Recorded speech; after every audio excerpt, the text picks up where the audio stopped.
Welcome to রুদ্রস world. চলে এসেছি আরও একটা মিনি ব্লগ নিয়ে। এটা হচ্ছে 8 অক্টোবরের ব্লগ, যেদিন ছিল আমার আর অরূপের পাটিপত্র। তো আমাদের বাড়ি থেকে এই 15 সিটারের উইঙ্গারটা করে যাওয়া হয়েছিল অরূপদের বাড়ি, যেহেতু রিচুয়ালসটা ওদের বাড়িতেই হয়েছিল আর সবাই পৌঁছেও গেছে ওখানে।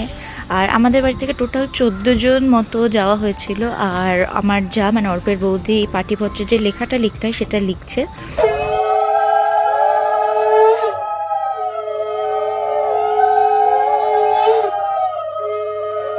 রিচুয়াল হয়ে যাওয়ার পর আমাদের গার্জেনরা করে নিল সাইন, আর এখানে আমাদের বাড়ি থেকে সবার প্রথম কার্ড দিয়ে ছেলে বাড়িকে নেমন্তন্ন করা হলো। দেন অর্পের বৌদি বা আমার যা আমার জন্য এই কেকটা আনিয়েছিলেন। কেকটা খেতে খুবই সুস্বাদু ছিল এবং অরূপ ফার্স্টে আমাকে খাওয়ায়নি, আমিও তাই ওকে খাওয়াইনি। জানোই যে আমাদের মধ্যে এসব খুনসুটি হতেই থাকে। তারপর আমরা একে অপরকে খাওয়ালাম, বাড়ির সবাইকেও খাওয়ালাম।